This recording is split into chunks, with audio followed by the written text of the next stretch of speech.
Good evening. Good evening. What did I do to it? Nothing, I'm just gonna have to make it fit you, actually. You are gonna stand there, right there, about there? Yeah, I think so. Okay. That's good. Should be okay. All right. Can you hear me now?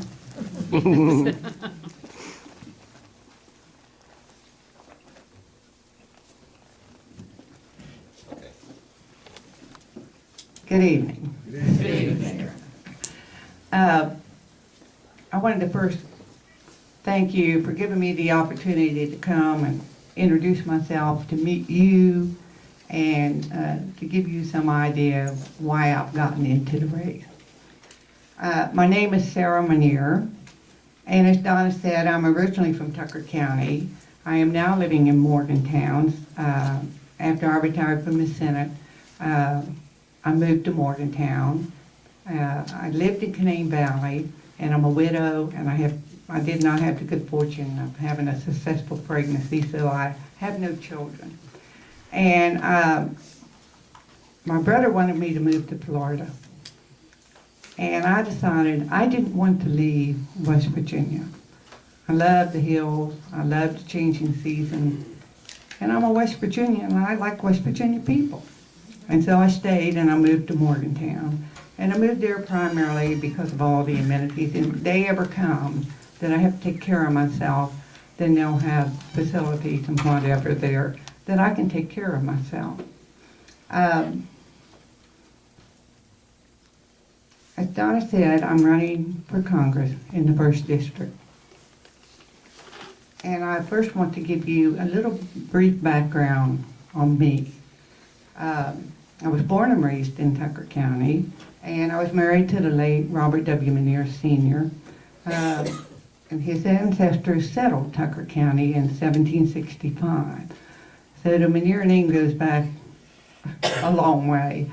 And our roots are deep, not only in Tucker County, but in West Virginia. I was elected to the state senate in 1994, and I served for 12 years, 3 terms, and I decided not to run again in 2006. I thought 12 years was long enough, and it was time for me to move aside and let new blood come into the Senate. And it was a good decision at that time. But since that time, even toward the end of my 4 years in the Senate, I noticed there was a concerted effort to erode the foundation on which our country was founded. And that bothered me a lot. But this last year, that's been accelerated in a horrible, really fast. And it worries me. And I decided, well, what are you going to do about it? And I decided I could not stand aside and do nothing. And I decided when I get to Congress, I will be at least one vote to help preserve our country as we in this room know it. Because if we don't start electing people that believe in our Constitution and the foundation on which this country was founded, we're going to lose it. And we'll lose it within 40 years. That's the scary part about it. That was the thing, that my deep concern for what was going on in Washington, D.C., the erosion of the foundation on which this country was founded, the total disregard of our Constitution. It has just been mind-boggling to me. I just can't believe I'm seeing and hearing what I've been seeing and hearing. So I did a survey, a very extensive survey, to see what the numbers were in the 1st Congressional District. And we polled 700 people. Usually when you do a poll, it's 300 or 400 people. But I wanted a pretty solid, broad-based survey, and I polled Obama, Pelosi, Monahan, the issues that Monahan voted on or voted against, And then we threw in an extra 100 Republicans for the primary to see name recognition. And we compared a race between McKinley, Mollahan, Minear, Mollahan, Warner, and Mollahan, and everyone who said they were going to run. We listed them all. And the survey was set up that no one would know who was doing it. I didn't want people to know. I just wanted the truth from these people. Well, it was pretty amazing, the result. And the result of that survey spurred me forward to file to run for this seat. The numbers are good. Mollahan is in the tank.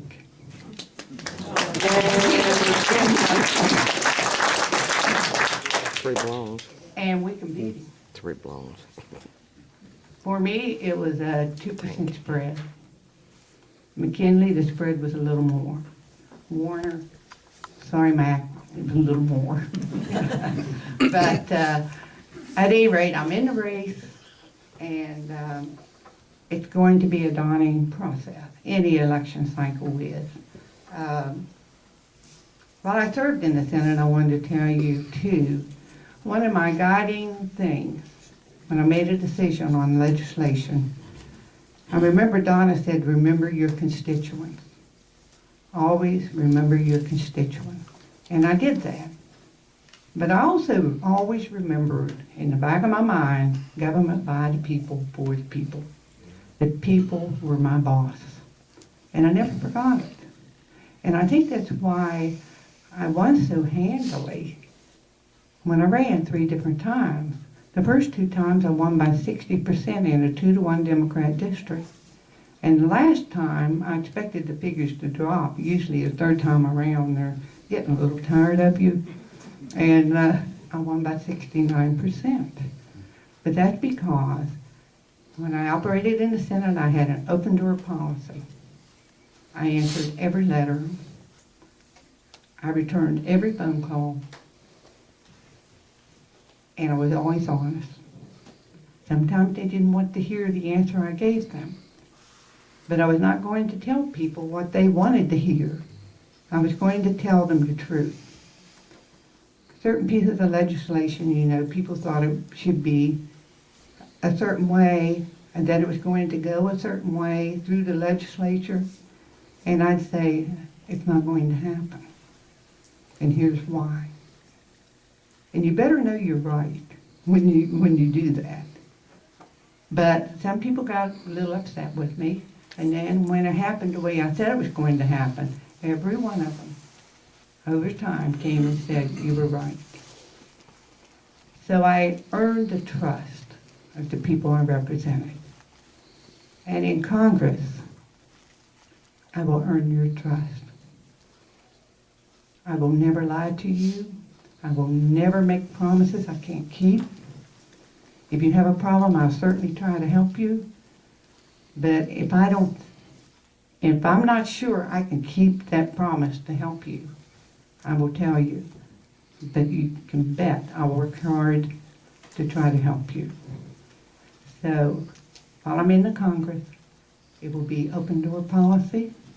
I will answer your calls. I will answer your letters. It's mostly emails these days.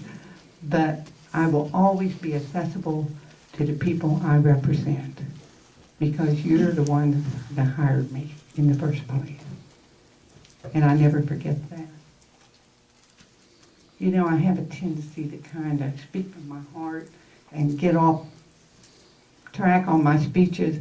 But that's the way I like to speak so that you know where I'm coming from. But anyway, oh, okay, I didn't know that. Anyway, I wanted to tell you too, because of my honesty and straightforwardness and my openness with the people, I earned a nickname, Straight Talking Lady. And I had a straight talk column that I wrote when in session every week.